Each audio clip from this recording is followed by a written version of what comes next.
कांग्रेस की एक और गलती का सुधार अब दूर नहीं, जल्द लागू होगा एक देश एक कानून। नमस्कार, मैं प्रशंसा, स्वागत है आपका सिंस इंडिपेंडेंस की स्पेशल रिपोर्ट में।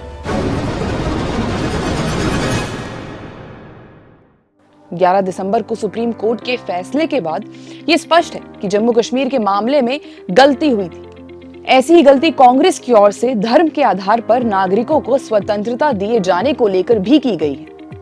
दुनिया में भारत अकेला देश है जहां लोगों को अपने धर्म के अनुरूप रहने और आचरण करने की छूट है। जम्मू कश्मीर में हुई गलती को तो 70 वर्ष बाद सुधार लिया गया, लेकिन 75 वर्ष बाद भी देश में यूनिफॉर्म सिविल कोड लागू नहीं हो सका। अब समय आ गया है कि यूसीसी लागू कर देश में आचरण के लिए कई कानून बने। यूनिफॉर्म सिविल कोड या समान नागरिक संहिता में एक देश एक कानून की वकालत की गई है। इस कानून का मतलब है कि देश में सभी धर्मों, समुदायों के लिए कानून एक समान होगा। ये संहिता संविधान के अनुच्छेद 44 के तहत आती है। इसमें कहा गया है कि राज्य पूरे भारत में नागरिकों के लिए एक समान नागरिक संहिता सुनिश्चित करने का प्रयास करेंगे। मुस्लिम समाज में हलाला और इद्दत की रस्म है जिसे गैर कानूनी घोषित किया जा सकेगा। इस देश में उसी व्यक्ति को रहने का अधिकार है जो स्वयं को भारतीय माने। स्वयं को भारत का नागरिक नहीं मानने वाले व्यक्तियों को भारत में रहने का कोई अधिकार नहीं है।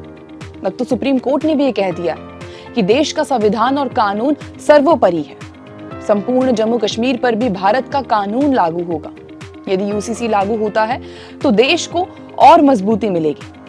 हमने देखा कि अनुच्छेद 370 के हटने के बाद न केवल जम्मू कश्मीर में शांति हुई, बल्कि देश भर में भी आतंकी घटनाएं बंद हो गई। अभी देश के कई हिस्सों में कट्टरपंथियों की जो घटनाएं और साजिश सामने आती हैं, उन पर यूसीसी के लागू होने के बाद अंकुश लग जाएगा। वो वक्त दूर नहीं जो इतिहास गलतियों को सुधार कर भारत नई प्रगति के पथ पर अग्रसर होगा। इसी तरह की जानकारी के लिए देखते रहे सिंस इंडिपेंडेंस। नमस्कार।